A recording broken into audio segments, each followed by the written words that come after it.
Imagine if you could say the perfect thing in any situation to get the result you want. The words that would close that big sale, win over that difficult client, or even convince your partner to try that new restaurant you've been dying to visit. Sounds like a superpower, right? Well, today we're unlocking that very ability. Welcome to CEO's Library, the 1% Bookshelf. I'm your host, and today we're diving into a game-changing book that might just transform the way you communicate forever.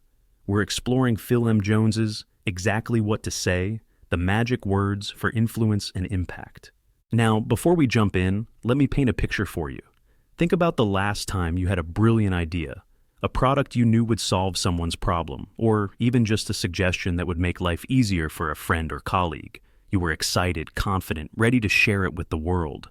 But then, you hesitated. That little voice in your head whispered, "What if they say no? What if they reject your idea?" We've all been there. That moment of hesitation has probably cost us more opportunities than we'd care to admit. But what if I told you there was a way to present your ideas that almost guarantees a positive response? A way to influence decisions, overcome objections, and achieve remarkable results, all through the power of your words. That's exactly what Phil M. Jones promises in his book, and over the next 30 minutes, we're going to unpack some of his most powerful techniques. Whether you're an entrepreneur pitching to investors, a sales professional looking to boost your numbers, or simply someone who wants to be more persuasive in your personal life, these linguistic tricks will give you the edge you need to succeed. So, are you ready to unlock the magic of words? Let's dive in. Our first magical phrase is one that Phil M. Jones calls a rejection-free way to introduce just about anything to anybody. It's simple, yet incredibly powerful. The phrase is, "I'm not sure if it's for you, but..." Now, you might be thinking, wait a second. Isn't the goal to convince people that whatever I'm offering is for them? And you'd be right to question it. But here's where the magic comes in. When you start a sentence with, "I'm not sure if it's for you," you're doing two very important things. First, you're immediately lowering the pressure. You're signaling to the other person that there's no obligation, no hard sell coming their way. This instantly puts them at ease. Secondly, and this is where it gets really interesting, you're triggering their curiosity. By suggesting that they might not be interested, you naturally make them wonder, well, what is it? Why wouldn't it be for me? It's like when someone tells you not to think about a pink elephant. Suddenly, it's all you can think about. But the real power comes in the last word, but. As Jones points out in the book, but negates everything that came before it. So, when you say, "I'm not sure if it's for you, but," what the listener's subconscious actually hears is, "You might want to look at this." Let's put this into practice with a few scenarios. Imagine you're at a networking event and you've just met someone who could be a potential client. Instead of launching into your pitch, you might say, "I'm not sure if it's for you, but we've been helping companies in your industry reduce their operational costs by 30%. Would you be interested in learning more?" Or perhaps you're trying to convince a friend to join your weekend plans. You could say, "I'm not sure if it's for you, but we're planning a hike this Saturday with some breathtaking views. You're welcome to join us if you'd like." In both these scenarios, you've introduced your idea without any pressure. You've piqued their curiosity and given them an easy way to express interest without feeling cornered. Now, here's a challenge for you. Think about something you've been hesitant to bring up with someone. Maybe a new business idea, a suggestion for your team at work, or even a personal request. How could you use this phrase to introduce it in a way that feels natural and non-threatening? Pause the podcast if you need a moment to think about it. Got it? Great. Now, commit to using this phrase in a real conversation this week. You might be surprised at how much more receptive people are to your ideas when you introduce them this way. Now that we've mastered the art of introducing ideas, let's move on to another crucial aspect of persuasive communication, asking the right questions. I once had the opportunity to shadow a top-performing salesperson for a day. I was eager to learn his secrets, expecting some complex strategies or irresistible closing techniques. But do you know what he told me was his secret weapon? Questions. Not just any questions, but very specific ones that completely change the dynamic of his conversations. Phil M. Jones shares this wisdom in his book, providing us with 3 powerful question techniques that can help us navigate even the trickiest conversations. The first is, what do you know about Now, at first glance, this might seem like a simple information gathering question, but it's so much more than that. This question is a master key for unlocking preconceptions and challenging set opinions. Here's why it's so effective. Often when people have strong opinions about something, those opinions are based on limited or outdated information. By asking, "What do you know about?"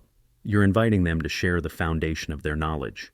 This does two things. It gives you valuable insight into their perspective, and it often makes them realize that their opinion might not be as well-founded as they thought. For example, let's say you're trying to introduce a new software system at work, but you're facing resistance from a colleague. Instead of arguing, you might ask, "What do you know about how this new system works?" Their answer will give you a clear picture of any misconceptions they might have, allowing you to address those specific points rather than having a general debate. The second powerful question is, how would you feel if? This question is all about tapping into emotions, which, as Jones reminds us, are the true drivers of decision-making. People might justify their choices with logic, but it's feelings that truly motivate action. By asking, "How would you feel if?" you're inviting the person to mentally time travel and experience the emotions associated with a potential future scenario.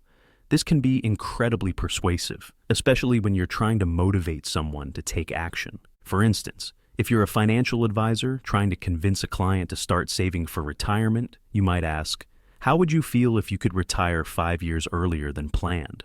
Or, to highlight the importance of action, "How would you feel if you reached retirement age and realized you didn't have enough saved?" These questions paint vivid emotional pictures, making the benefits or consequences feel real and immediate. The third question in our arsenal is, what makes you say that? This is your go-to question when you're faced with objections or resistance. It's a non-confrontational way to dig deeper into someone's concerns or hesitations. When someone raises an objection, our natural instinct is often to counter it immediately. But by asking, "What makes you say that?" you're showing that you're genuinely interested in understanding their perspective. This not only makes the other person feel heard, but it also gives you valuable information that can help you address their true concerns. For example, if a potential customer says your product is too expensive, instead of immediately defending your pricing or offering a discount, you might ask, "What makes you say that?" Their answer might reveal that they're comparing your product to a less feature-rich competitor, or that they don't fully understand the value your product offers. With this information, you can then tailor your response to address their specific concerns. Now, here's the real magic. These questions are not just for sales or business contexts. They're incredibly versatile and can be used in all areas of your life. Whether you're trying to convince your kids to eat their vegetables, negotiating with your partner about holiday plans, or even in self-reflection to understand your own motivations better. So, here's your next challenge. In your next potentially difficult conversation, commit to using at least one of these questions. Notice how it changes the dynamic of the interaction. Does it make the other person more open? Does it give you insights you might have missed otherwise? The power of these questions lies in their consistent application, so make them a regular part of your conversational toolkit. Now that we've mastered the art of asking powerful questions, let's move on to another crucial skill in the realm of persuasive communication: creating powerful mental images. I want you to try something for me. Close your eyes for a moment. Don't worry if you're driving, just imagine closing them, and picture your ideal outcome for a goal you're currently working towards. Maybe it's landing your dream job, or reaching a fitness milestone, or achieving a certain level of success in your business. Can you see it clearly, the sense of accomplishment, the smile on your face, maybe even the specific setting where you achieved this goal? Now, what if I told you that you could make others see that same vision, that you could paint such a vivid picture with your words that others would be compelled to help you achieve that vision, or even adopt it as their own? That's the power of creating mental images in persuasive communication. And Phil M. Jones gives us some excellent tools to do just that. The first technique is the "just imagine" phrase. This simple prompt is like a magic key that unlocks the door to someone's imagination. When you say "just imagine," you're inviting the other person to create a mental movie, complete with emotions and sensory details. For example, if you're a real estate agent trying to sell a house, instead of just listing its features, you might say, Just imagine waking up every morning to the sound of waves gently lapping at the shore, the scent of salt air drifting through your open windows.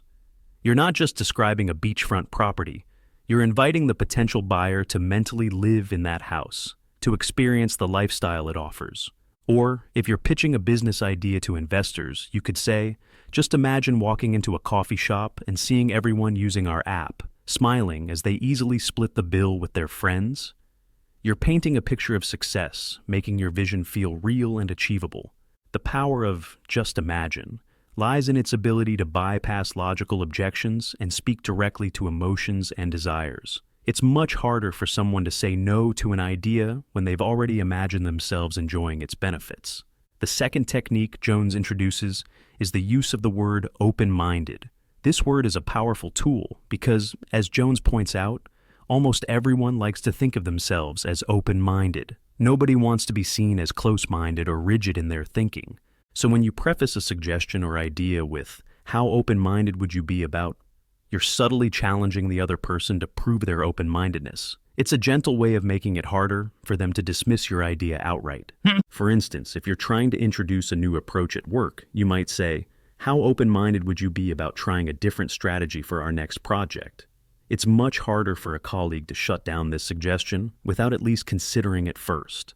The third technique in our image creation toolkit is the phrase, "most people." This leverages the powerful psychological principle of social proof. We humans are social creatures, and we often look to others to guide our behavior, especially in uncertain situations. When you use the phrase, "most people," you're implying that there's a norm or a consensus, and people generally want to align with that norm. It's not about peer pressure, it's about providing a reference point that makes people feel more comfortable with a decision. For example, a fitness trainer might say, "Most people find that working out in the morning gives them more energy throughout the day." This isn't pushy or demanding, but it does suggest that morning workouts are a common and beneficial choice, making it more likely that a client will at least consider trying it. Or in a sales context, you might say, "Most people in your industry find that our software pays for itself within the first 6 months."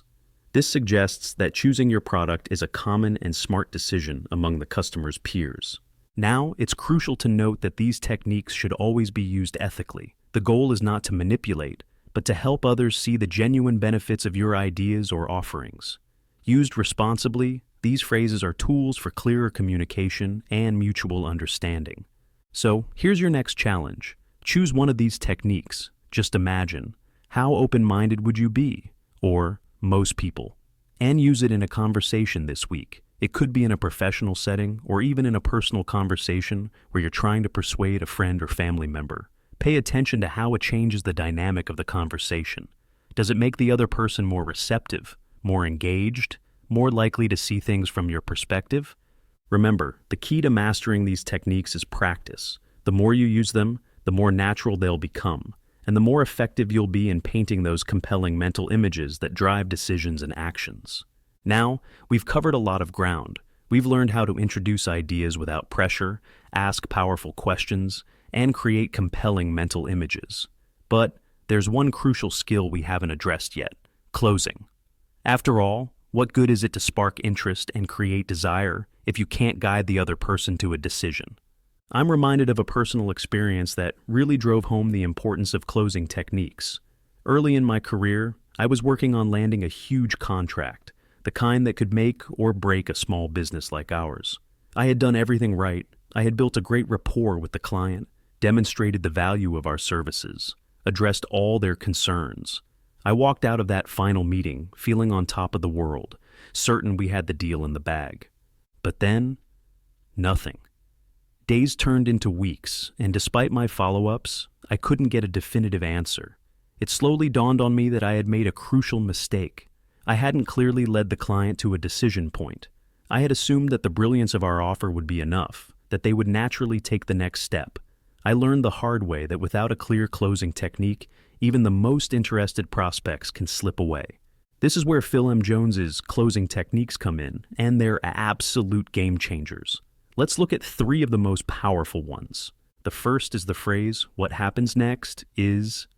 This simple statement is a masterclass in gently but firmly guiding someone towards a decision. Instead of leaving things open-ended or putting the ball entirely in their court, you're clearly outlining the next steps.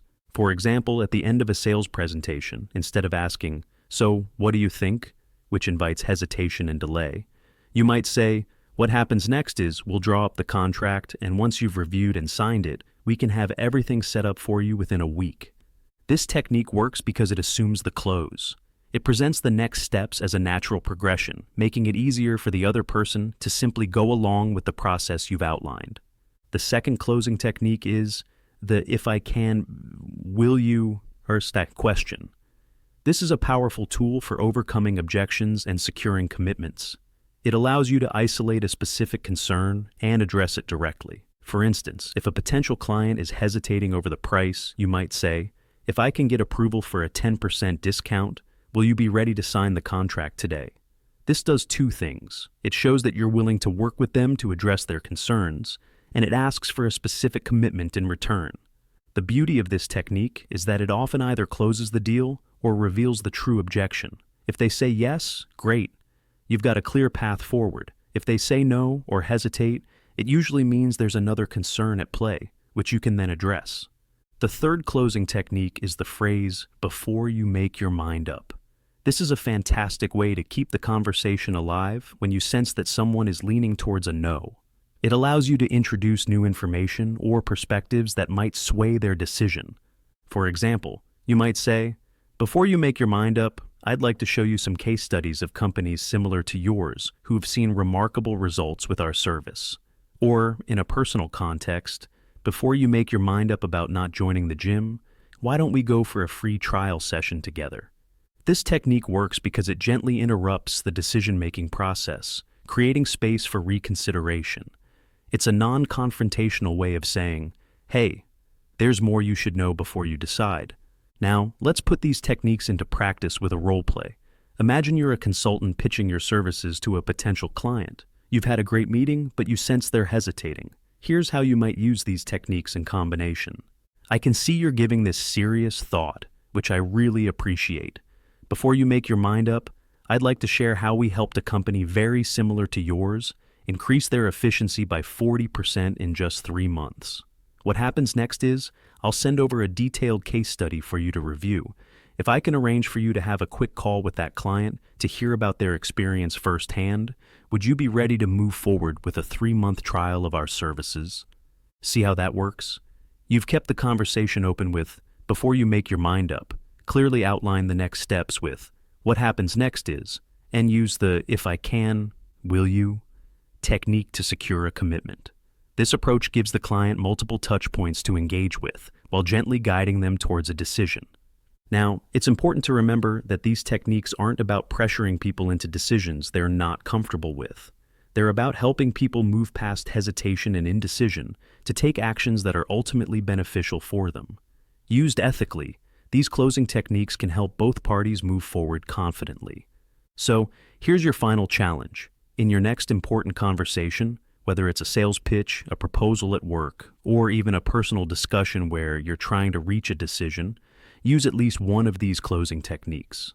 Pay attention to how it changes the dynamic of the conversation. Does it help bring things to a clear conclusion?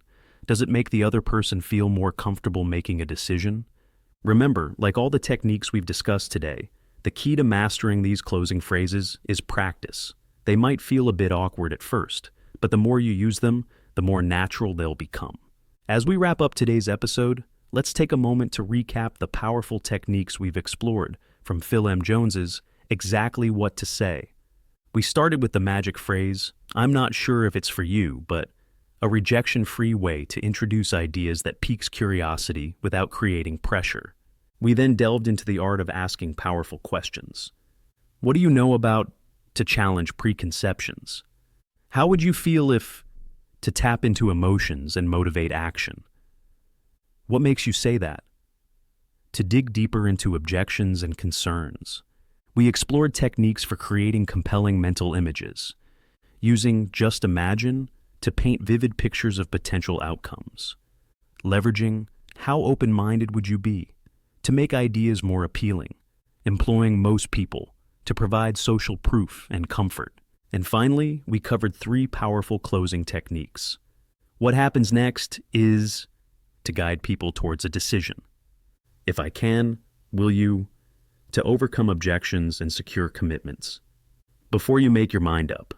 To keep conversations alive and introduce new perspectives. What we've learned today is that the right words at the right time can indeed open doors, change minds, and create opportunities. These aren't just tricks or gimmicks. They're tools for clearer, more effective communication. They allow us to understand others better, express our ideas more compellingly, and guide conversations towards mutually beneficial outcomes. But here's the thing. Knowledge without action is just trivia. The real magic happens when you start applying these techniques in your daily life. So, here's my challenge to you. Start with just one of these magic phrases this week. It could be the one that resonated with you the most, or the one that seems most applicable to a situation you're currently facing. Use it consciously and observe how it changes your conversations. Notice how people respond differently. Pay attention to how it makes you feel. More confident, more in control of the conversation perhaps. Then, gradually incorporate more of these phrases into your communication toolkit. Before long, you'll find that they become second nature, and you'll be amazed at how much more effective your communication becomes. Remember, the goal here isn't to become some sort of verbal puppet master. It's about becoming a more skilled communicator, someone who can express ideas clearly, understand others deeply, and guide conversations towards positive outcomes. It's about building better relationships, both in business and in your personal life. Before we go, I want to remind you that the Amazon link to buy a copy of Phil M. Jones's Exactly What to Say, or the audiobook, is included in the episode description. If you've found value in what we've discussed today, I highly recommend getting the full book. It's packed with even more magic words and practical examples that can transform your communication skills. Also, don't forget to check out the full transcript and accompanying visualizations for this episode at ceoslibrary.com. Sometimes seeing these techniques written out can help cement them in your mind. Thank you for tuning in to CEO's Library, the 1% bookshelf. Remember, the words you choose have power. Use them wisely, and watch as doors open, minds change, and opportunities unfold before you. Until next time, keep reading, keep learning, and keep growing.